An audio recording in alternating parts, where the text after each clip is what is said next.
Have you been told you need to stop doing what you love, whether it's exercise, running, or a sport? Well, here at Dynamic, we don't like that answer.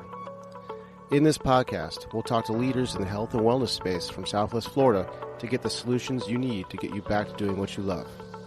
Welcome to the Dynamic Naples Podcast.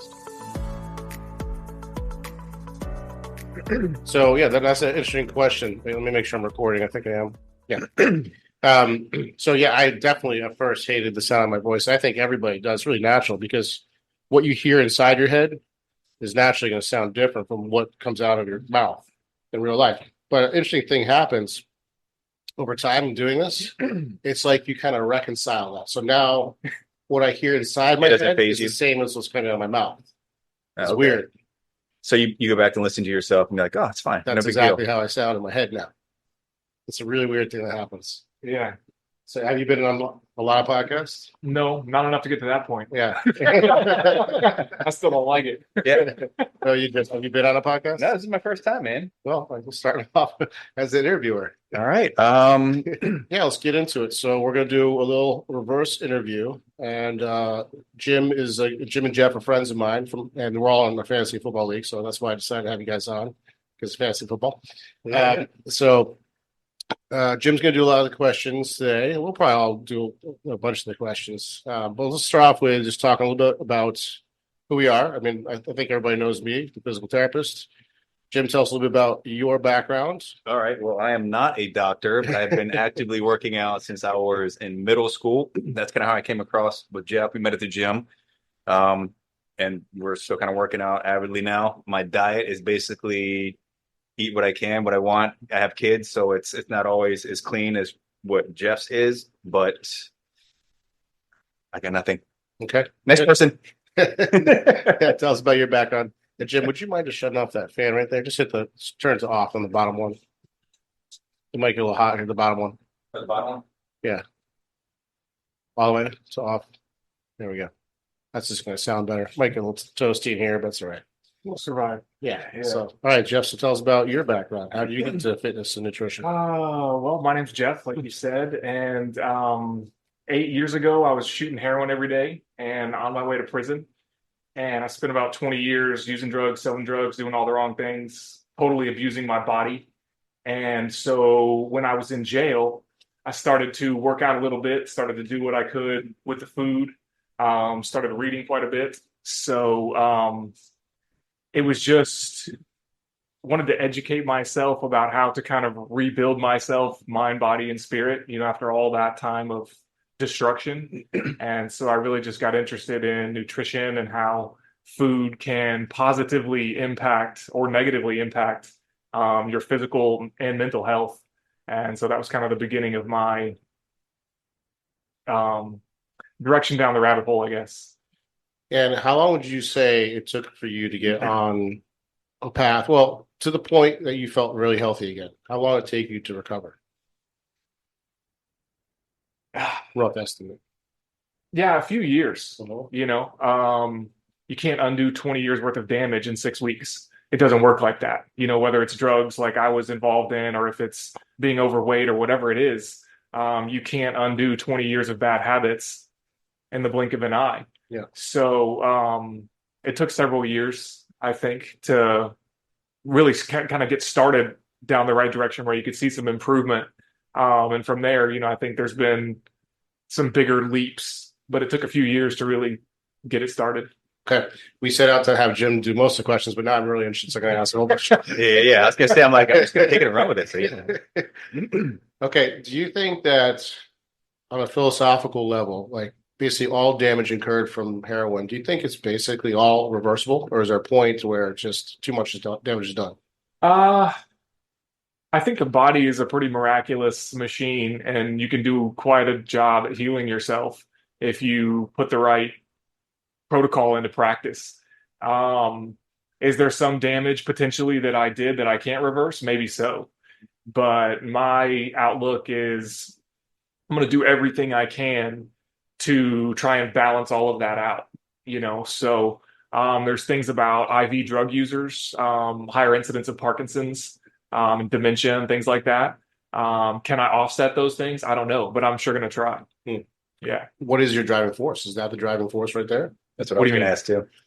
What keeps you on the right path? Is it just the fear of something like dementia? No, it's just I feel like I traveled so far down the wrong road that I'm just determined to do the opposite. And because I did everything the wrong way, I feel like it's kind of like bumper bowling, right? When I run into the wrong thing, it kind of throws me back on track because I know all the wrong stuff. I did it all, Well, you know. And so for me, it's just this kind of constant check, right? Of are you doing the right thing? Because diet is something you have to do all the time. Like it's a lifelong practice, right? You're going to eat multiple times a day for the rest of your life, right? So it's kind of like every time you eat a meal, you can kind of check yourself, did I do the right things here? You know? And if not, you should kind of be able to feel where that is and kind of find your way back to the middle and keep going. yeah, like I call that like course correction. Course correct. There's Yeah.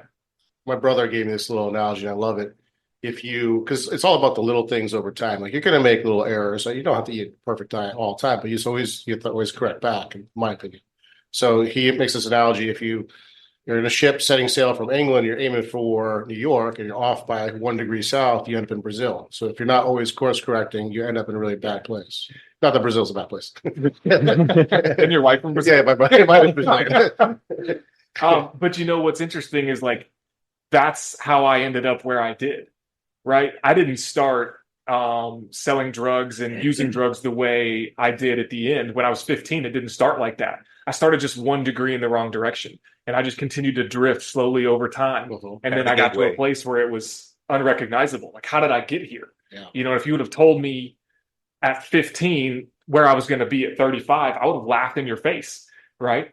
But I mean, maybe I was more than 1 degree off, right? But I was off just a little bit and did that for consistent period of time. And so I ended up just totally lost. And so that really kind of, that's the course correction apparently that I needed to send me back onto the right track. Wow. I'm sure so many people can relate to that in so many different, even if it's like weight gain or whatever, you kind of wake up one day like, how did I get here? Yes. And, well, so congratulations. Yeah, appreciate that. Yeah, well, I'm proud of him. Yeah. Like not many people can make the turnaround transition that Jeff has, and it's pretty impressive. Yeah. I've seen him like, damn it, I got a ex-addict who's older than I am, and he can just destroy me in anything physically, and I'm like, this sucks. How did this happen? But you know, it's a daily practice, right? To be on the right track. I don't care if you went in the wrong direction or not. Like to stay on the right track, it takes constant effort. That's why I think nutrition is so important because, again, like I just said, you have to do it multiple times a day, every day for the rest of your life. Yes. All right. Let's just get right into nutrition because I'm like salivating over this topic. Yeah. All right. So first of all, I guess we should say that I think from what I know of Jeff, that we're pretty well aligned. We're both pretty well read on nutrition. Jim's a little more I'll try to be cheese, as cereal, unbiased as possible. I'm just kidding. No. Yeah, I'll try to be more unbiased. I know you guys are definitely more the red meat, the saturated fats, the raw milks, the everything else. So I guess. Yeah, I just found some raw milk at Food and Thought, by the way. Nice.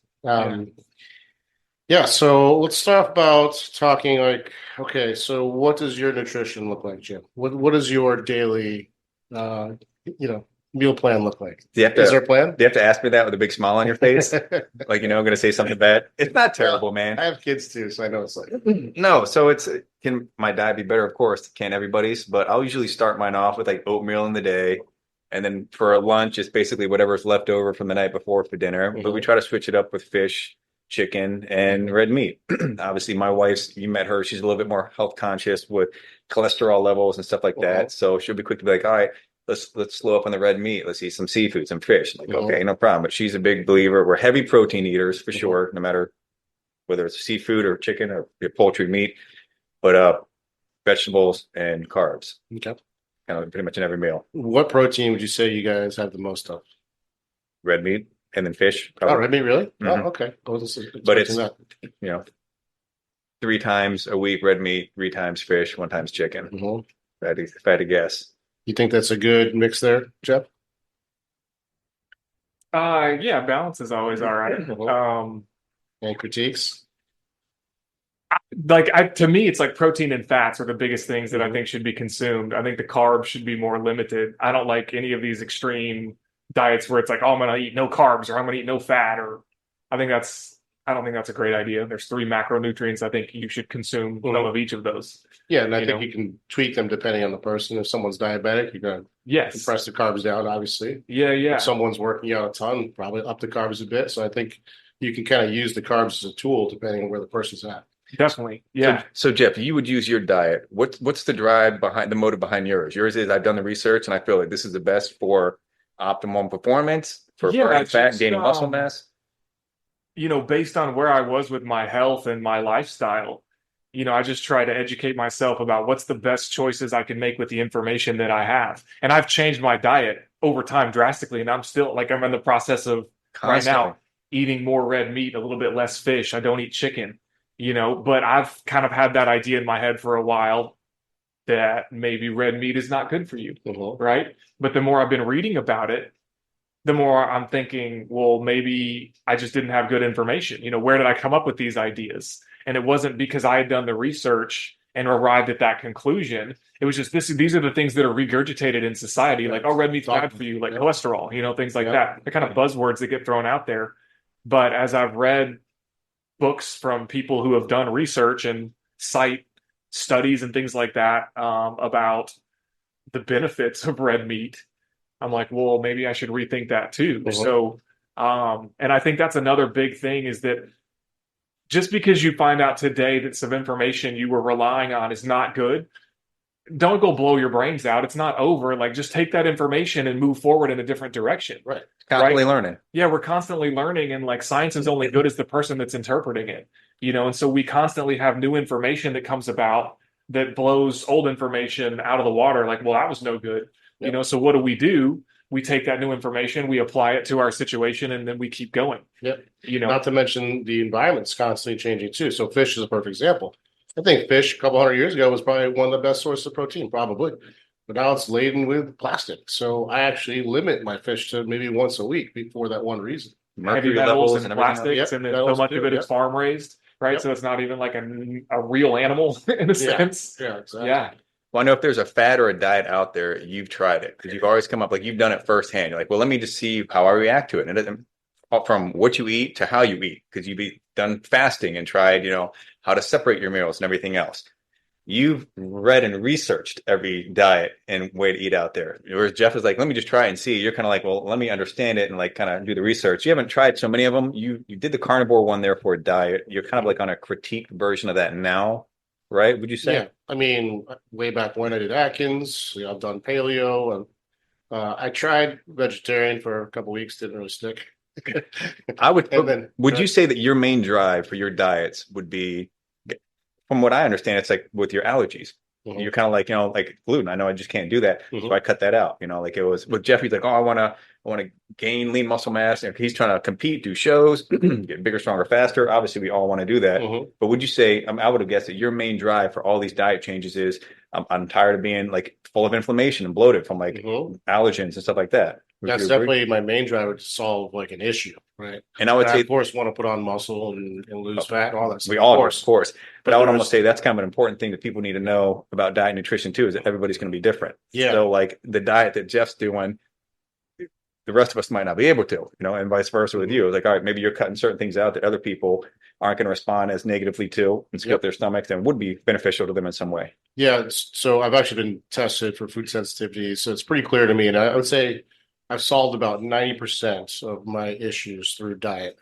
And that is, for me, it's definitely cutting gluten. So wheezing, coughing, sort of sinusitis and watery eyes. Actually, I haven't been diagnosed yet, but I think I have Sjogren's, which is an autoimmune condition triggered by all this stuff. So gluten, by the way, for a lot of people can trigger autoimmune disease via intestinal permeability. So I think I had that going on a couple of years ago, and I'd say I'm like 90% of the way there.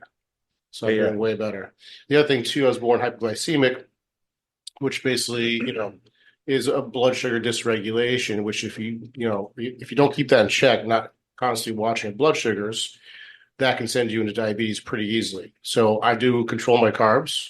I'm not anti-carb by any means. I just think for me specifically, I have to be a little more careful.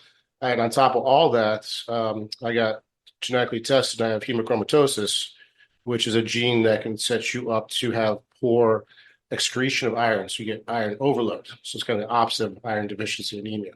And there's a high correlation between iron overload and diabetes. So I have to be like a little extra careful. Yeah, I saw you talking about that. Yeah. Just recently, right? Yeah. So I have to do blood donations Yeah. for that. Exactly. Keep the iron down. Yep. Now, Chris, we were talking something interesting about diets, and you're saying how like fish, for example, like it's not as healthy now as it used to be. Mm-hmm. And that's something that I've heard you and Jeff kind of use in the past. You're always like, oh, things now aren't the same. You're always comparing like what things are to what they were. Mm-hmm. Common, we all kind of do that. And for a lot of cases, yeah, things were, from what I understand, more nutritiously dense way back when. Like I've heard like chicken in the 70s had like 80% more nutrients and less hormones and antibiotics and everything else in it. But the argument is then, and I've kind of thrown this out there before, so you may already have an answer, is, well, then if it's so much worse than it was, why is the average life expectancy constantly going up? Why are people bigger, stronger, faster than they ever were before? It's going down now, life expectancy. From the 70s, 60s, 70s? I don't know the exact even stat, before but that? I think this generation of kids are, I think, one of the first to actually. I think with the whole COVID thing, I remember them saying like around that era, it dropped a couple of years. But for the most part, we're still bigger, stronger, faster, powerlifting records, speed times, everything that's continuously get better. Well, there's Diets there's a lot of things to that. So, I mean, there's performance enhancing drugs, right? There's steroids. There's, there's a lot of science and technology behind working out and exercise. There's obviously a lot of money in that, right? Sports, like how much money is in professional sports? So we're definitely highly incentivized to get bigger, faster, stronger. Okay. So I think a percentage of the population is definitely getting bigger, faster, stronger. I mean, just look at hockey these days. It's the same. Like Wayne Gretzky said that if he played hockey nowadays, he would not be dominant. It's just they've gotten so damn good. Yeah, but I think it goes even further than like people taking steroids and stuff like that. I just think your average person now who doesn't use steroids is got to be like a foot bigger than they were in the 1700s and stuff like that. Probably on average, like they were just short. You ever like go to these old museums, you see these outfits are super short, and they already said that people are constantly getting taller and bigger and just stronger and faster in general. What do you think would contribute to that then? Because diet would be the number one driving force, I would think. And Jeff, you can feel free to kind of chime in this too if you have a thought on it. But that's one thing that always kind of caught me off. I'm like, it makes sense what everybody's saying. I was like, but how are we being more performance enhanced now than we ever been in previous decades, centuries, you name it?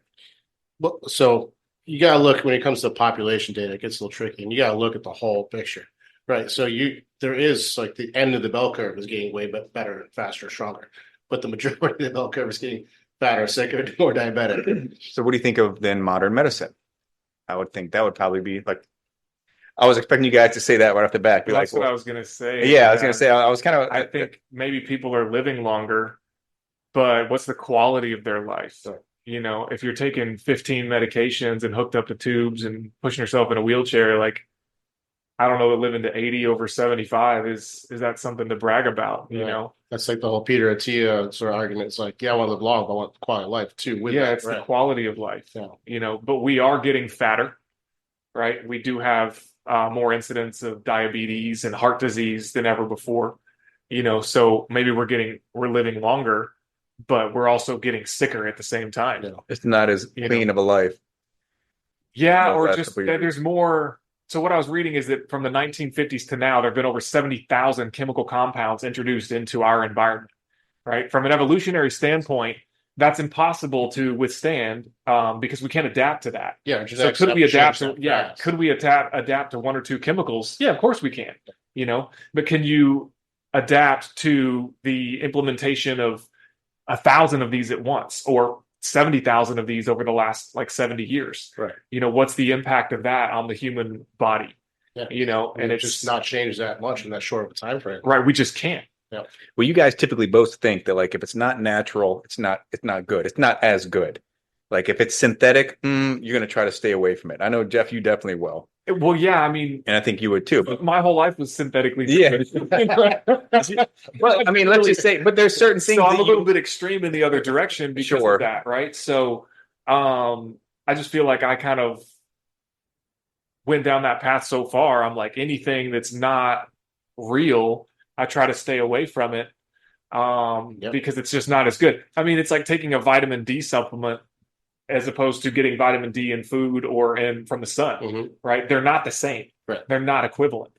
Yeah, there's a question of bioavailability. Plus, there's so many things and so many compounds and metabolites and phytochemicals that we don't even understand that probably interact with the absorption of whatever nutrient. So you're not going to beat nature. Well, even like Yeah. the fat soluble vitamins, Yep. right? Like they put some MCTs and things like that in the supplements so that you're getting some fat with it because you need fat in order to absorb it, but it's still not enough, you know? And so, yeah, you talked about bioavailability, and I think that's, Well, let me just throw an right example there. out there for like, all right, if it's not, you're not going to beat nature. So let's say you gash your leg up, you get a terrible infection, it starts spreading. You need penicillin. There's no plant that you can go out there and grab that's going to get rid of that. Well, penicillin came from a plant. Yes. Yeah. But it's processed, synthetically made by humans. But I It's think not without. I think that's where medicine is good. Yeah. I mean, everything we use is yeah. from the earth. You know, you could say like everything synthetic came from the earth. So like that's kind of like a. I mean, don't get me wrong. Modern medicine's incredible. Like if I get my arm chopped off, take me to the hospital. Like, I guess that's where I'm getting at. I was like, you guys are not so as unbiased to be like, oh no, if it's synthetic, it's terrible. Like, yeah, modern medicine is good. You know, like. No, I mean, this isn't Monty Python. I'm not hopping down with my one leg. Like, you're just going to live like that. Yeah, I'm definitely not like anti-establishment. I think it has its place. I think that people will also look to, say, the hospital system or their primary for nutritional, diet and lifestyle advice, and they just don't. It's a systemic issue. They don't have the time to sit there and educate you on nutrition. And and I'm not even sure if most MDs are necessarily interested in nutrition or have studied enough. I mean, they don't really get a lot of nutrition. No, it's because they have such a vast bit of knowledge that they have to go over that it's too short, each bit of it. That's why they all have to go into, their focus, whether it's like cardiology, whatever, this and that, and then they really kind of focus on that. But just to do it all broad range in general, it's just too much. Nobody can be thoroughly. Like 50 patients a day. They have to do all this documentation. They're trying to survive their day. They don't have time to ask like, what's your sleep like? What's your, stress like? What's your nutrition look like? They don't just have that kind of time. Sure. But I want to go back to, because I was kind of leading up to a second point with this. So as far as like the whole synthetic, just because it's synthetic, you will, if you can, try to stay away from it. But there are exceptions and times where you're like, no, it is great. Modern medicine is fantastic. Technology and like where we've come with it in a long way, it's done phenomenal. So I was reading something earlier today that I don't know a whole lot about. I'm sure you guys don't either because it's not in the U.S. It's still awaiting approval. No. Lab grown meat. Oh, yeah. Have you guys heard of that? Are you familiar with it? You've never had it because it's not in the U.S. You can't buy it, I don't think, yet. Hard pass. I don't know. And the reason I ask about it, I'm bringing it up now, is because I knew you guys are all for like, look, if it's not natural, I don't want it, this and that. And I was like, well, there's some things that are synthetic that are good, like medicine, this and that. So I was trying to look online. And that's another thing I want to ask too, is where do you guys get your resources from? Yeah, I think that's important too. Like, what are you reading that's giving you your opinions on how you feel? Like, how legit is it? Like, Jeff, where would you say is your number one area to go for when you're trying to find out about diets, how to eat, etc., workouts, you name it? I mean, I started with a friend of mine who's a nutritionist. His name's Justin, and he told me, just kind of gave me, I was eating more of the chicken, rice, broccoli, right? This was just 5 years ago, about 5 years ago. Justin Schold? No. Okay. No, it's a guy we actually know from the gym. Right. Guys, he's about our age, super in shape, super knowledgeable about nutrition. Trainer. And he was like, Jeff, he's like, eat more fat, eat less carbs. Right. And so I started to do these things. And as I did, like my body started to change. Right. I was getting leaner. And I was like, well, that's counterintuitive, So he turned me on to some research. And from there, it's just been like, I'll just follow one trail to another.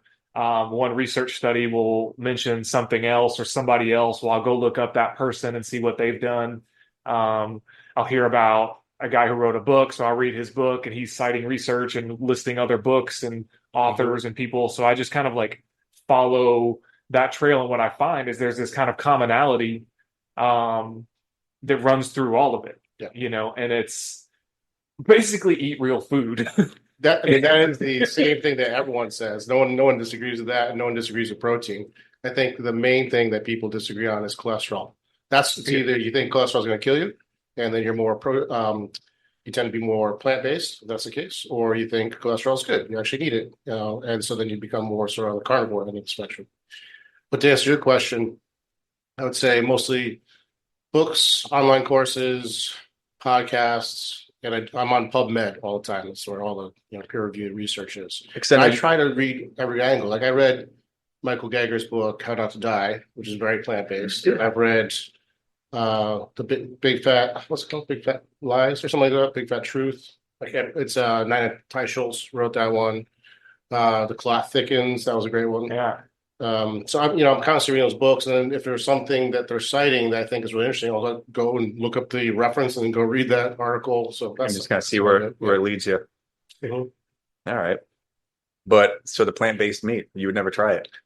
I'm gonna let a few generations of people try it, so I'll probably die before I try it. And I don't know that much about it, but from what I was reading, and this is my go-to is Chat GPT now. And Yeah. maybe it's biased, it tries not to be, but it's at least information that's like it's pulling from resources that are out there. And I was like, is there any synthetic food that's considered better than the original? And do you think it came up with any? Well, it's actually said this lab grown meat. And I was like, well, that's kind of weird. Yeah. So I was like, explain, I was like, tell me more. I was like, how is this better than the original? And I was like, I didn't understand how it was made. I guess they take cells from a living animal. Cause I'm like, is it vegetarian? I'm thinking like Beyond Meat burgers. And they're like, no, it's not vegetarian. They take cells from like a living animal, living cattle, for example.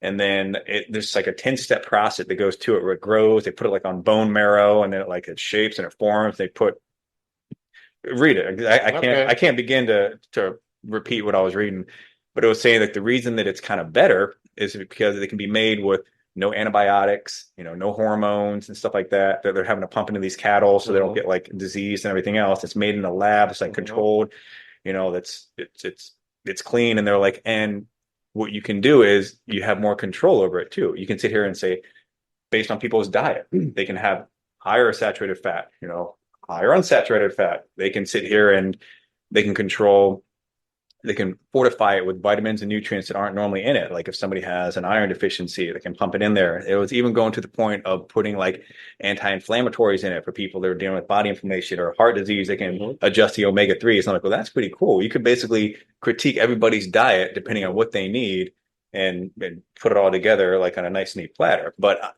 like, those is the first I had read about it. I didn't know if it was anything that you knew. I think it's Truthfully, I haven't read enough about it, so I don't know enough. But I still am a little wary of anything in a lab. I mean, when I first read it too, I was like, hell no. But then I was like, let me read more. Environments. I mean, look at a hospital. That's like the number one place to get C. diff, right? So just because it's also probably the number one place to get cured by C. diff, cured from C. diff. True. I'm just eat meat. Why not? Right. So I don't know. I'm wary, very wary. What do you think, Jeff? I mean, I don't think when it comes to genetically modified fruits and vegetables and things like that, there's some research showing that they don't have the same nutrient content or absorbability as the real thing. So there's no history of studying those types of things. I just don't think that when we start to play God, it seems to go in the wrong direction. Yeah. And again, like whether you believe in creation or evolution, we were either by design this way or it's evolved over millions or billions of years. And if you think the last 50 years of human science or our understanding of human science is good enough to take over that process, well, I think that's pretty narcissistic for us to believe that we can do that, especially like inside of a few years. Yeah. It would take, I don't know, tens of thousands of years to probably perfect that. And now we have a little bit of history to look back on when it comes to crops and things like that. Well, we haven't done a good job. No. We've destroyed the soil. Right? Yeah, that's a whole nother issue. Yeah. I mean, sorry, I want to talk about that for a second. So going back to some of the synthetic stuff, I like this. We're at a point where sometimes we do need some synthetic vitamins, like B12 deficiency is super common, and you can only really get that from meat. So if you're not eating meat, you can't get it from vegetables. But if someone has low testosterone, they need testosterone, they can get it synthetic. This is true, but there's a reason you have low testosterone. That comes down to the DLE, the diet, lifestyle, environment. So something you're reacting to. But age too, that doesn't help. Well, I don't think that's necessarily true. There's a lot of things that get chalked up to age, like muscle loss, sarcopenia, things like this. Right? I mean, how old's The Rock? That dude's still pretty jacked, right? like just because you're getting older doesn't mean you're supposed to have low testosterone and you should get osteoporosis. Those are environmental issues, not necessarily just getting older. There's plenty of people that are old and fit and healthy. And what's that guy, Mark Sisson? Seen that guy? Yeah, he's jacked. He's like on the beach in Miami. I forget how old he is. I think he's in his 70s. Yeah, he's like playing ultimate frisbee and killing all the younger kids and stuff. And he's just doing the right thing. That's defying the odds. Yeah. Well, they've normalized being unhealthy by the time you're 40. Yeah. Right. And what they Yeah, tell you exactly. is like, that's okay. Don't worry about it. That's Just supposed to take this, happen. take this pill. Yep. Right. Don't look at what caused you to get to this point. Just take this pill, treat the symptoms. Don't worry about the cause. Right. And that's what we do as a medical industry, right? Yeah. We treat symptoms, not causes. And so, like you said, it's a huge system and they're overburdened probably as it is. And so to sit down with each person and go over, how you should go about correcting these things, when the reality is most people just want you to give them a pill and tell them that to take the pill and everything that they're dealing with will go away and they'll be fine. Yeah. I also think there's a problem with some of the semantics of the word norm and normal, right? Yeah, we were just talking about that on the way in here. Yeah, like just the middle of the bell curve is normative. And we just say, okay, it's normal. So it's normal to be overweight, or it's normal. Yeah, that's what the math shows, but it doesn't mean that's what you should be. It's not optimal. Normal and optimal are definitely very different Totally things. different things. Yeah. We were just talking about this as we were walking in to your place here.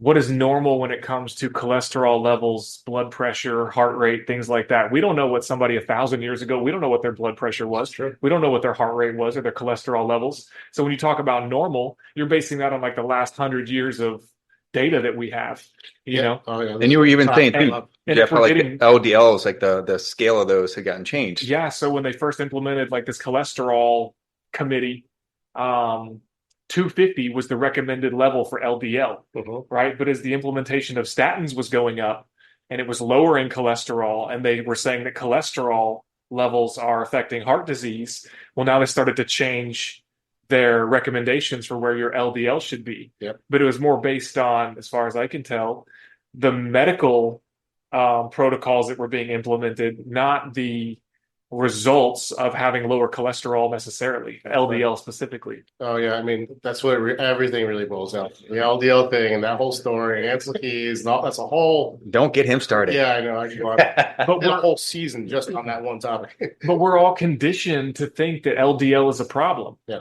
Right. And when is it really? Yeah. And I don't think we still fully have the answer. I've been researching that topic like crazy. And I've been through a lot of different phases. I don't think LDL in itself is a problem. I think it's part of the immune system. I think it's there trying to heal basically a scab in the glycocalyx, which is the inner part of the blood vessel. So it's being blamed. But there's also the question of oxidation. There's a ApoB protein that sits on the surface of LDL, and that's the key card that allows because LDL is named cholesterol, by the way, it's a carrier molecule of cholesterol and triglycerides. So when it arrives at a cell sees the ApoB, says, okay, recognize you, lets the cholesterol in. That's the normal process. If the ApoB gets damaged or oxidized from seed oils, sugars, then it's left in circulation. That seems to be a problem as well. So I think we're still getting some answers there, but it's definitely not the villain that we thought it was. No, I would agree with that as well. Yeah. It has a lot of functions in the body. Yeah. And I was reading about statins and about what they do. I forget what the inhibitor name of the statin actually is, but there's basically a 6 enzyme process that results in cholesterol production in the body.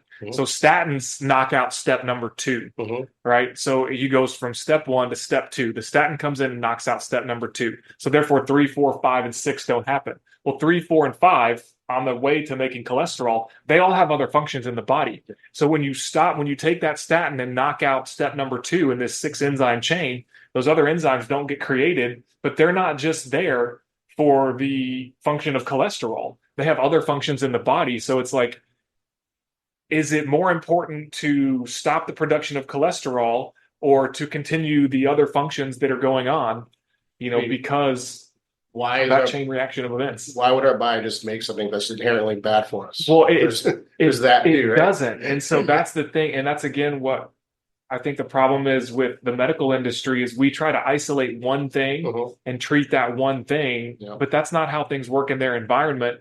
And in the human body specifically, there's a whole reaction of things that go on when you affect one hormone level or cholesterol or whatever it is. And so you can't just look at, did we lower cholesterol? Well, yes, you did. If that's the only marker of success, then your drug worked because cholesterol went down.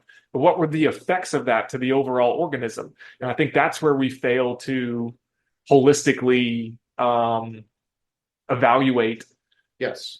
Totally. So this is a problem with Western medicine. It is just inherently very siloed, right? You've got a doc for your thyroid, a doc for your, that's just how the system is right now. That has its advantages, but it has disadvantages like that. This is why I think functional medicine is the future of medicine, because it's going to look at the whole person, look at whole patterns. Yeah. But it also goes back to that, each doctor has their specialty because there's so much information. Yeah. There's just so much information out there. They would only have 15 minutes of studying for each little topic to be able to cover it all. So they're like, all right, let's take specialties. And they just kind of perfect it. Well, maybe ChatGPT will be filling in all the blanks. I mean, it makes you wonder. Well, I just want to point out one other funny thing with the whole LDL thing. So LDL is known to be bad, right? Because it's small and sneaky and gets into the arteries, right? HDL is good, right? HDL is smaller than LDL. So how does that make any sense? If the argument that LDL is bad because it's small and gets in the arteries, then why is HDL good? I don't know. There's a lot of holes in the argument. Yeah, there's conflicting information that's out there. And I think that's one of the big problems that we all deal with when it comes to how do I find good information? What do I look at? And to me, that's why I just go back to eat real food, right? Like if we evolved to this point, or if we were created to eat this food and function this way, that's probably the best solution. And I don't think we can come up with something better than that, especially in this short amount of time that we've actually been studying these things. Yeah. We don't fully understand how the body functions. Most of it's a guess.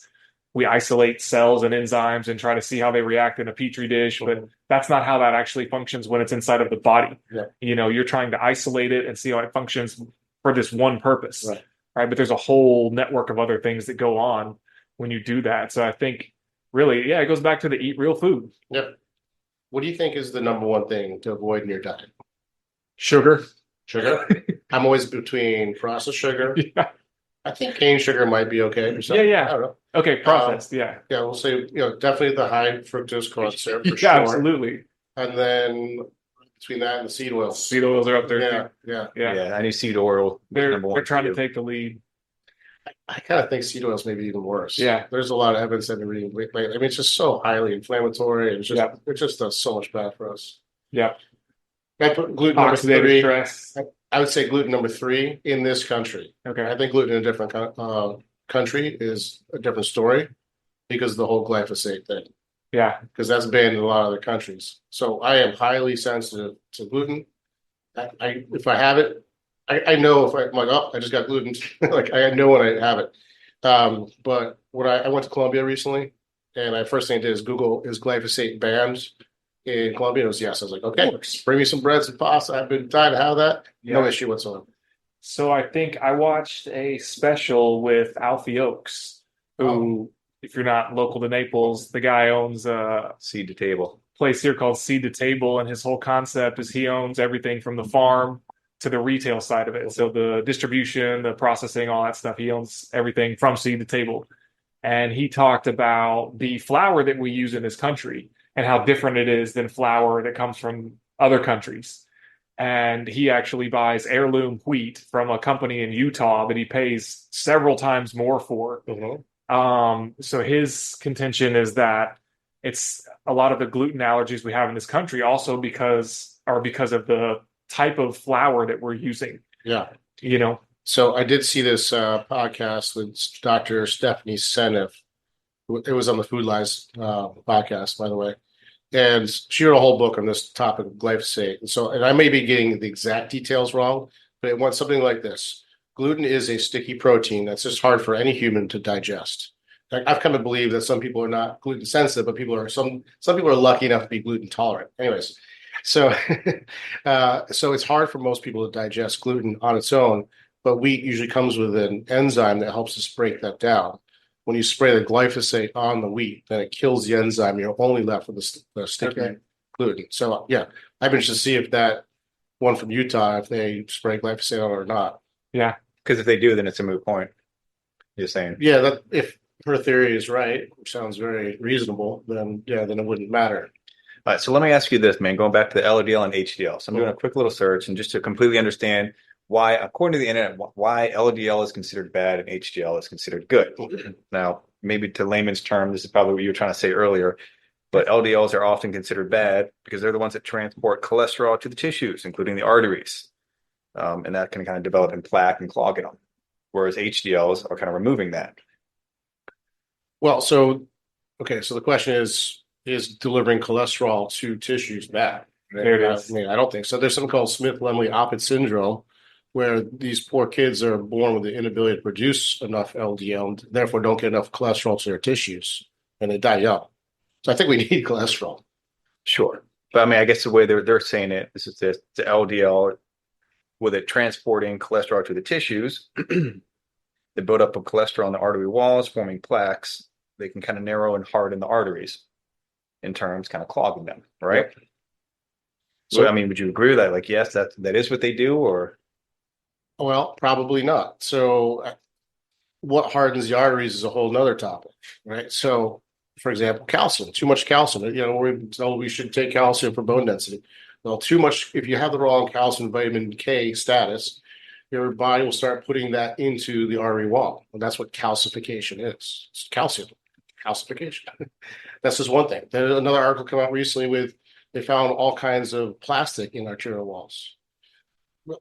I think we're going to find out, and maybe someone already has, kind of what I was saying earlier, where LDL is part of our immune system. In fact, people with higher LDL did better with COVID. Yeah. It's going there to repair. So this is where the book Clot Thickens, Malcolm McKendrick talks about something is causing damage to the glycocalyx. So picture like fish scales are really slippery. That's what the inside of arterial walls look like. That's what a glycocalyx is. So we want that to be nice and slippery so that blood and everything can flow through there. Sure. But things can damage it. For example, smoke, cigarette smoke, wood smoke, so too much campfires even, pollution, things like that can cause stress on the arterial wall and glycocalyx. Then LDL is going there trying to repair it. And that is, so a lot of people use the analogy. It's like saying the fireman is the fault for the fire, right? They're there trying to clean up, you know what I mean? So it's a pretty good analogy. I mean, because of course some fat is needed in those walls, in the arteries. I mean, we're comprised of a lot of fat. Our brain wouldn't function without, Yeah, brain's mostly cholesterol. Yeah, Well, exactly. like cholesterol too. Yeah, and I was wondering this like increase in dementia and stuff is part of that. The fact that we're telling people not to eat saturated fat. Yeah. I mean, literally the myelin sheath of all your nerves is saturated fat. Yeah. So I don't know. I had another point I was going to make. That's a good point. Oh, another thing too, I saw, Mike Mutzel. He's kind of a master of blood work. He talks about shear stress. So, and this is something I worry about too in me, is if you have, your blood is too thick, it creates too much shear stress on the glycocalyx and could potentially damage it. So if your hematocrit and hemoglobin are really high, which could happen with hemochromatosis, and create too much shear, and maybe that's another thing causing damage to the arterial wall. So I think there's a lot of variables there. Okay. I think LDL is just taking the blame for all of it. Nothing is that simple. Right. Right. That's what you're talking about from a holistic or functional medicine type of approach, is that, again, it goes back to like, we're trying to look at one thing and say that that's the culprit for all of it, but that doesn't make sense. Right.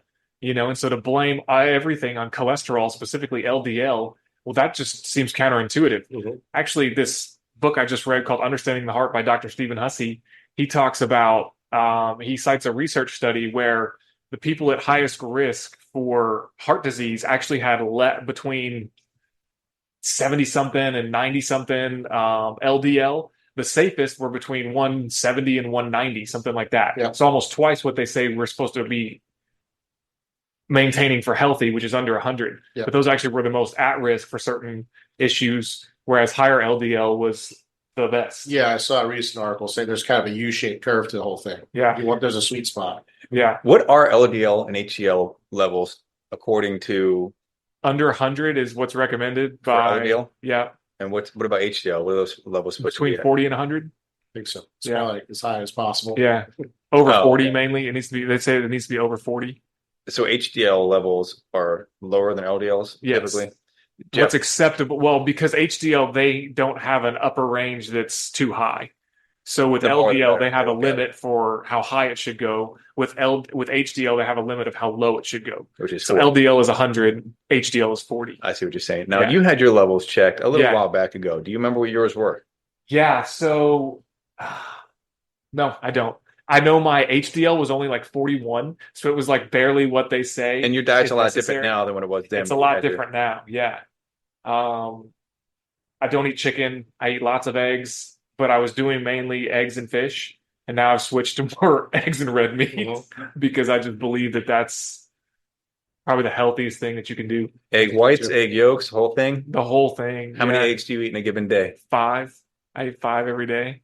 Now, do you cut it off at 5 because you just don't want to eat anymore? Or you like, I think that's kind of too much, or that's enough. It's just about the quantity of like it's enough protein that I'm getting there because I'm drinking raw milk with it at the same time. Yeah, So Because yeah. if you look at it, Yeah. one egg, an egg yolk, has your whole day's yeah, it's like of 71 or something percent of cholesterol you're supposed to cholesterol. have. Yeah. I just noticed that like a week ago. Yeah. I was like having 3 eggs. I mean, it was like, what are you doing with all that cholesterol? I'm like, it's 3. I think that's like a healthy daily normal. She's like, look it up.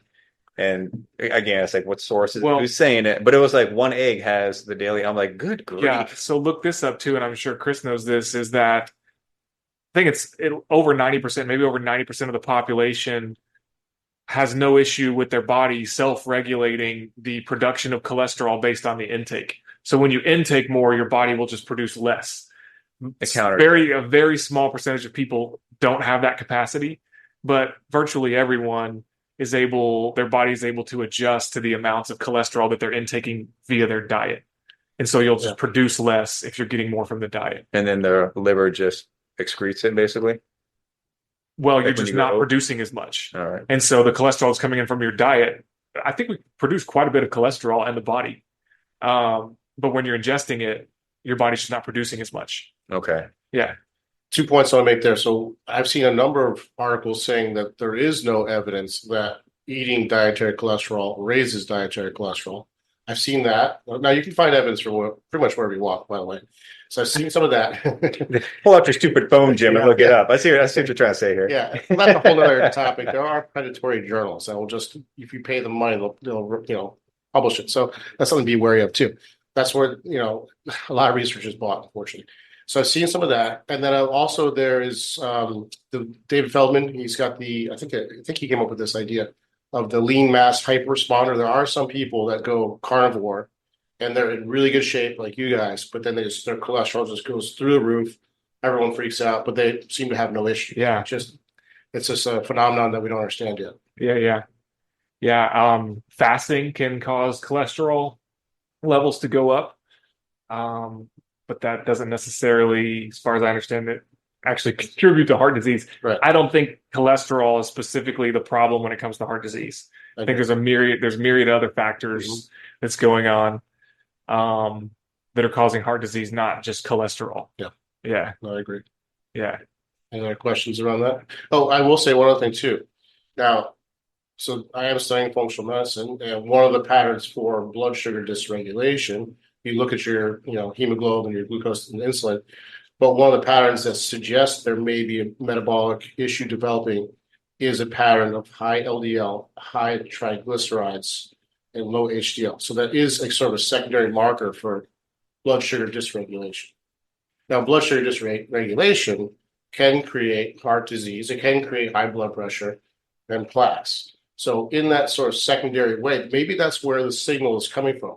So maybe LDL going up, HDL going down, maybe suggesting, okay, there's a blood sugar issue going on. So maybe that has gotten somehow conflated into all this research into heart disease. The LDL being to blame, it's just part of a bigger pattern. So there is a signal there that we don't fully understand. Now, when you go as deep to say like, oh, I think the worst thing you can eat is sugars, are you going like referring to carbs as well? Because those break down on the turn to sugar. Processed. Okay. Mainly processed. They behave differently in the body. Okay, Yeah, but like yeah. breads, rice, potatoes, stuff like that. No, that's fine. Well, I mean, where do you get the bread?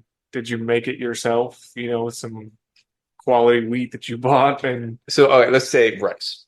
It's a whole food, heavy carb, white rice.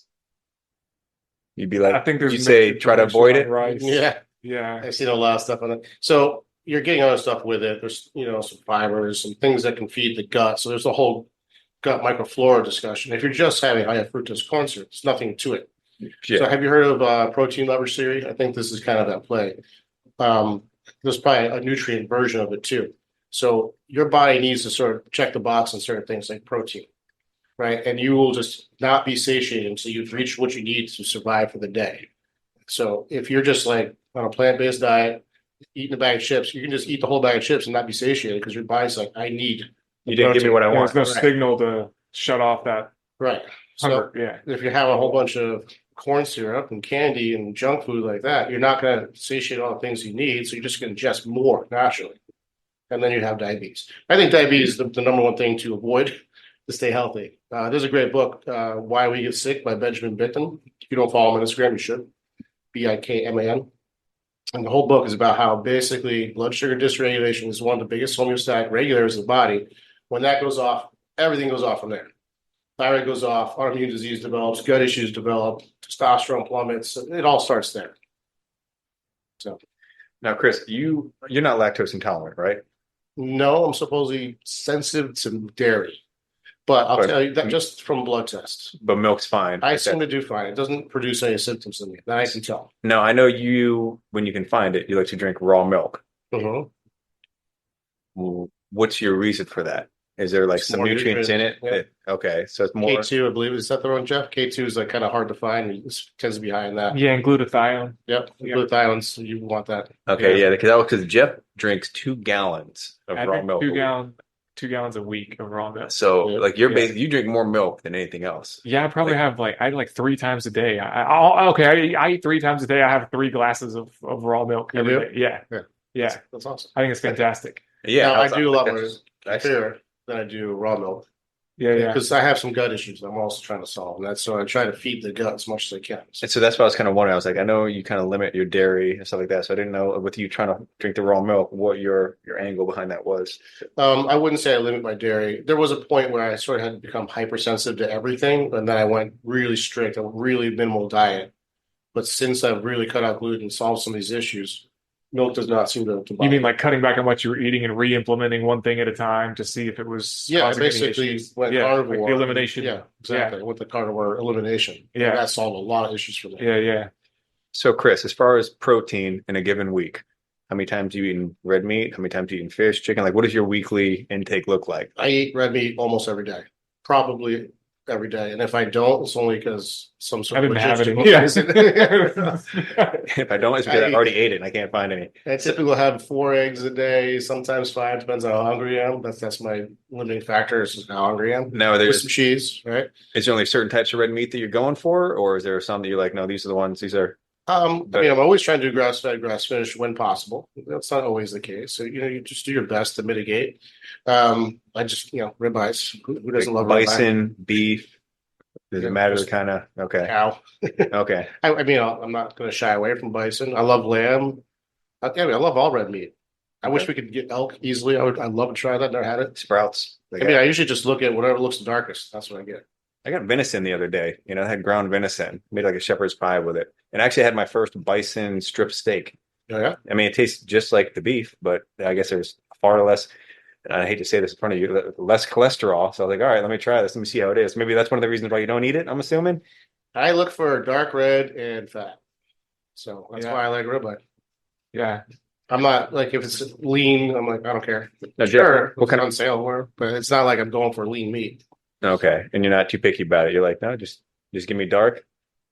Dark and fat.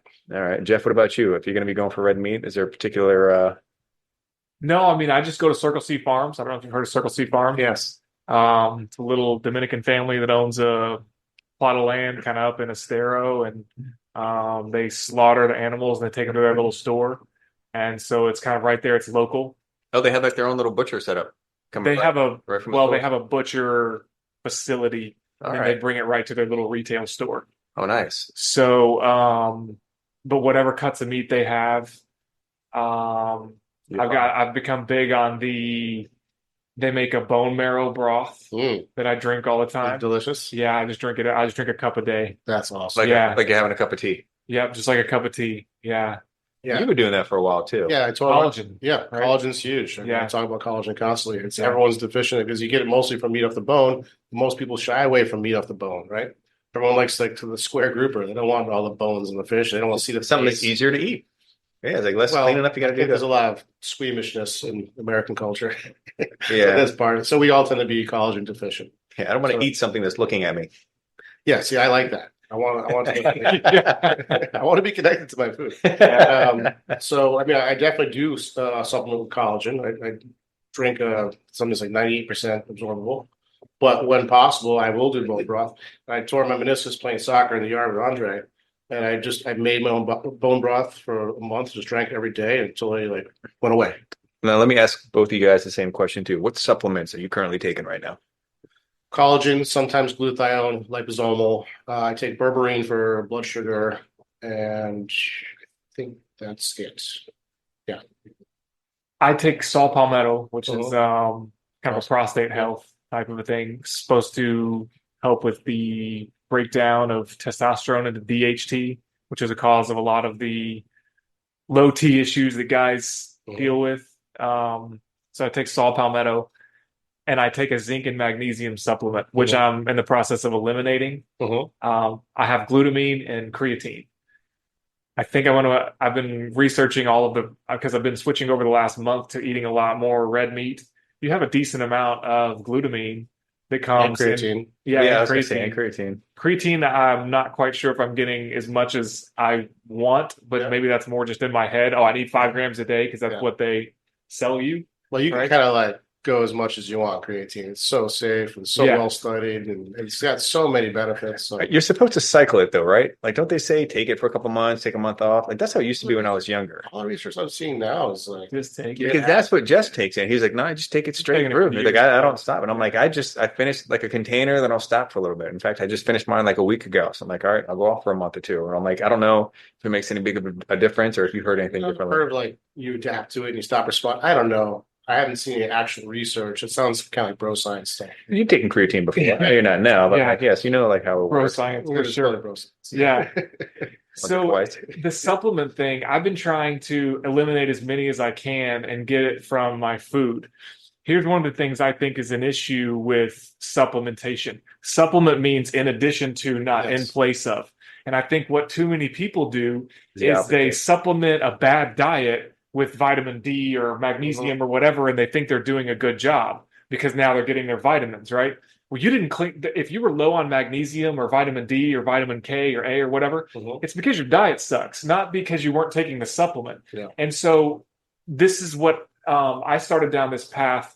I was taking a beetroot supplement. I forget, it wasn't like super beets, but it was one of those like that. And the reason I was doing it is because with all of my years of IV drug use, I had lost my vascularity.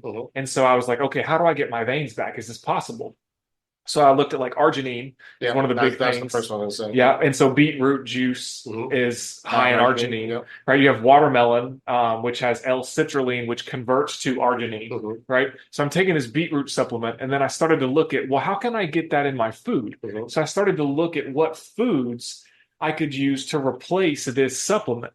Well, now I'm eating like peppers and garlic and watermelon. And so I'm adding all of these positive things into my diet and eliminating the supplement. So my diet increased, got better, improved, and potentially so did the issue I was trying to solve by trying to eat more arginine, right? So it's like, I think if you look at how you can use food as a drug, it's hugely beneficial, but the food source is always better than the supplement source. Absolutely. If you're getting all of the vitamin A you can from your diet and you still have a deficiency, okay, maybe now you implement the supplement because the natural supply isn't doing it. Right. But I think the problem is people run to the supplements instead. This is again the taking the pill issue.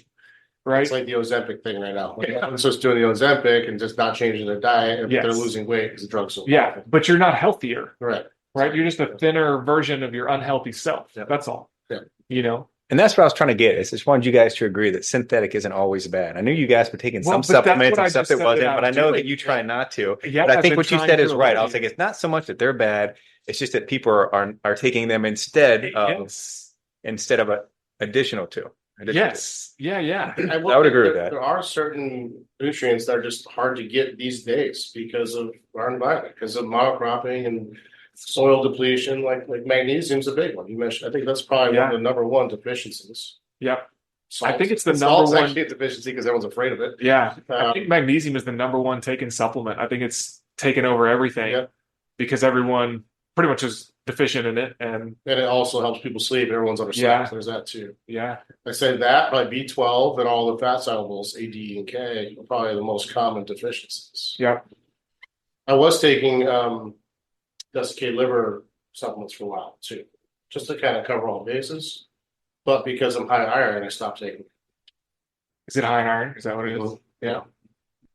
But with Yeah. you donating, like doing your blood, donating the blood, whatever, that kind of like keeps it under control for you, right? Yeah, but you can only donate every 56 days. I'm still kind of new on this path of blood donation and watching what ferritin, by the way, is the molecule to look at, Okay. not iron. It's kind of counterintuitive. Iron is the least sensitive marker for iron.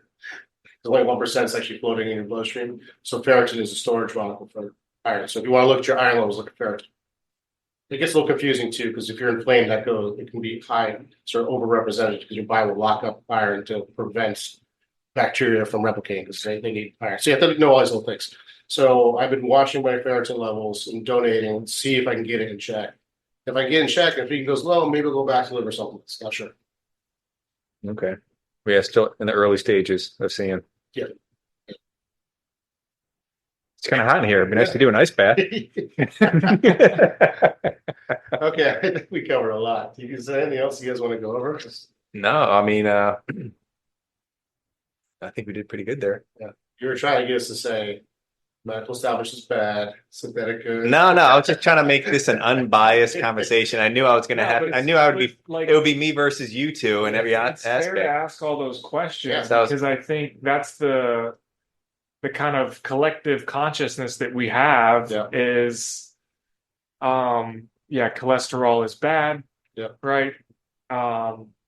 Medical industry has your best interest at heart. Right. I'm not sure that's actually true. I don't think they're like nefariously, conducting evil. But I think the problem, it's like the 1 degree thing, right? I think they've gone a little bit in the wrong direction and continue to do that over a long period of time. And they're not willing to step back and reevaluate and move forward in a better direction. Yeah, it's insurance companies, really, is what It's all of bounce it. Yeah. Which again, don't get you started on insurance companies. Yeah. I read a whole That was one of book the called- first things you wanted to get out of. insurance. Yeah. That was one of the first things you had to get yourself out of. Like not dealing with them. All right. Well, I guess we should wrap this up. So, guys, Yeah. Thank you so much for coming on the podcast. Yeah. This was fun. Yeah, it's always fun talking Gotta do it again talking sometime. about food. Once Jeff gets his website up and running, this will be a good way to advertise it too, man. You gotta get it Yeah. Oh, out. yeah. Tell us about this website. Well, it's still in the early stages of it, but it's one that no I better don't person say too to much lead. about it. Okay. I'll tell you. When you're ready, Yeah. Early we'll get stage. you back on the podcast. But we got a surprise Yeah, coming yeah. on his next podcast Yeah, appearance. All right. Awesome. Yeah. All right, guys. Well, thanks again. And I guess we'll be talking to you soon. Yeah. Why guess when you can test? Do you get hangry or crash after a carb-heavy meal? These could be indicators that there is a dysfunction in your blood glucose regulation. If left unchecked, it can lead to irreversible changes. If you catch it quick enough, you can make diet and lifestyle changes that will get your levels where they need to be. 88% of Americans are pre-diabetic and don't know it. Diabetes underpins many of the pathologies we deal with in this country, such as obesity, high blood pressure, heart disease, and stroke. For some reason, it is rarely screened with your physician, and if they do test for blood glucose, it's usually with an A1C or a fasting glucose, which can sometimes give you a false negative. NutriSense is a company that supplies continuous glucose monitors. We've paired with NutriSense to get you real-time data to see how your physiology responds to glucose. The NutriSense app lets you track your daily activity to see how food, sleep, exercise, and stress impact your glucose. You can log or import this data into the NutriSense app to see the effect on your blood glucose levels as soon as it happens. Use the code DrChris25 for $25 off your order today. Do you have unexplained pain, or do you wonder just how healthy you are? When was the last time you had your blood tested? Blood chemistry analysis is a great tool to stay ahead of any health conditions, and now you can have control of your health with Let's Get Checked. Let's Get Checked is an incredible company that sends blood tests to your home. You can choose from over 30 different tests, whether that's thyroid function, testosterone, micronutrient, cholesterol, or C-reactive protein, which is a marker for inflammation. It is sent to you with free shipping, and you get your results in 2 to 5 days. No physician referral needed. Use the code DPT25 for 25% off. You can find links in the show notes.